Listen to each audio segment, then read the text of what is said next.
and nice to see you back at Mud News. As every week, we cover a weekly crypto update, what actually happened over the last week in crypto world.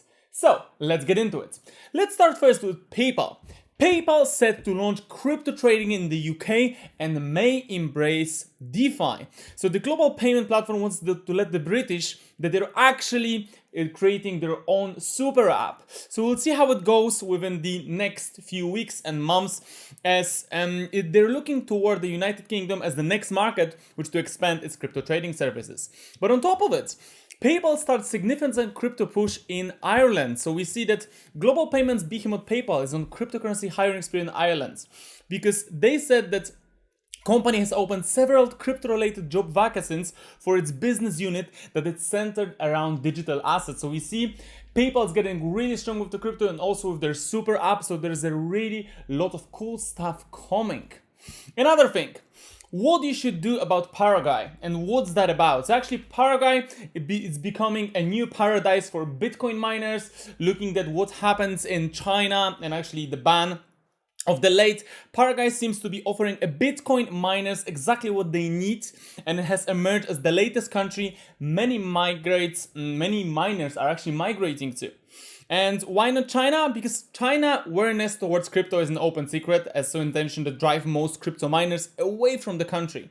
And while China has historically been a warehouse, a power warehouse of the Bitcoin network, generating the huge chunk of hash power, the recent crackdown on the miners has fueled immigration. So it looks like Paraguay is going for the rescue, and I think it will be a big change over the next few months.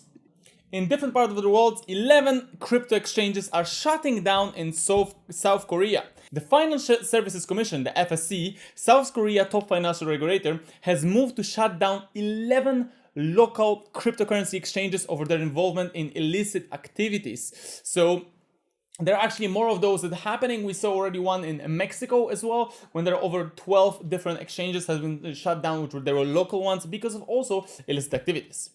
Another one, and I would say it's a bit of a funny one because I actually come from Poland. Polish police discover illegal Bitcoin mining operation at own headquarters. So Poland might have recorded the most awkward case of illegal cryptocurrency mining to date. I think they just said it for the whole world, looking that some other big portals are writing about it. A stealth operation was recently discovered by Polish police at their own headquarters in Warsaw, a daily newspaper Gazeta Wyborcza reported on Friday, and the spokesman Mariusz Czarka told local TV channel TVN24 that a civilian IT specialist was brazenly stealing electricity at the police site in order to unearth cryptocurrencies.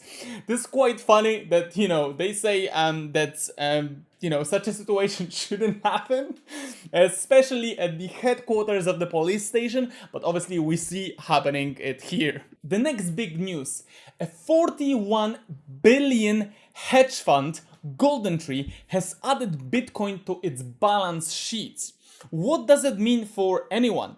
According to The Street, the Golden Tree purchased Bitcoin to diversify from the conservative debt-based strategies it has used in the past, and the news outlet did not identify its sources, starting only they were granted anonymity to discuss sensitive business dealings. So they're actually looking into adding Bitcoin to it. A 41 billion hedge funds. That's a lot of money which soon might be pumped into the crypto world, or it's already happening. Another surprising news, the Bank of America outlines key benefits of Bitcoin adoption in El Salvador.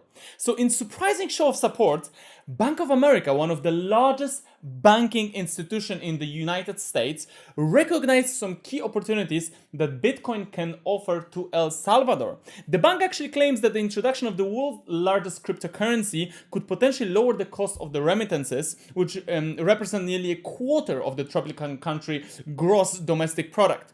In turn, this could substantially increase the disposable income of Salvadorians. And that's a great news that such institutions are recognizing that. A curious news, I would say. Toilets could soon produce electricity and also mine cryptocurrencies.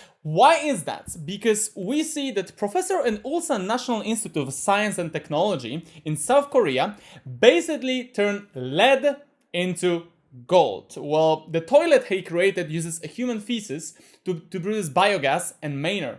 So in a way, we can create electricity just by doing the things we do every day. Question is, can we count as a green energy or not really? Well, I'll leave it up to you.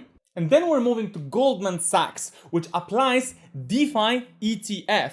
So investment banking giant Goldman Sachs has filed an application with the US Securities and Exchange Commission, which is SEC, for an exchange traded fund, which is ETF, that would offer exposure to public companies in decentralized finance and blockchain around the globe. Ethereum is celebrating its 6 years of the decentralized compute and work of Ethereum community. So at the 29th of July, Ethereum has celebrated their 6 years, and you can actually see how the EA is celebrating his 6 years of innovation advanced by the global Ethereum community. Actually, some people could reserve the spot and see what is happening. And this is great because obviously Ethereum is a part of our lives. It's the second biggest cryptocurrency in the world, and it will grow even to a bigger numbers. Since we talk about Ethereum, I'd like to talk about Binance. So a bit of bad news from Binance. Binance is winding down the derivatives in Europe.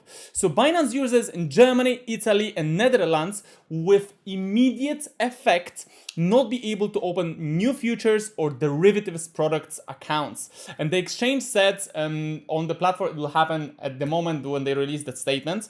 And the users from these countries, from the day they posted that news, will have 90 days to close their position. This is a really bad news for Germany, Italy and Netherlands because it's actually taking away a lot of money in a big market of the derivatives and futures. But on the other hand, Binance is also updating their daily withdrawal limits. So daily withdrawal limits will be adjusted to 0.06 BTC for accounts which have completed the basic verification. And this will change immediately at the 27:07 when the news has been posted for all the new registration to happen. And for everyone who will complete the full verification, it will increase withdrawal to the 100 BTC daily.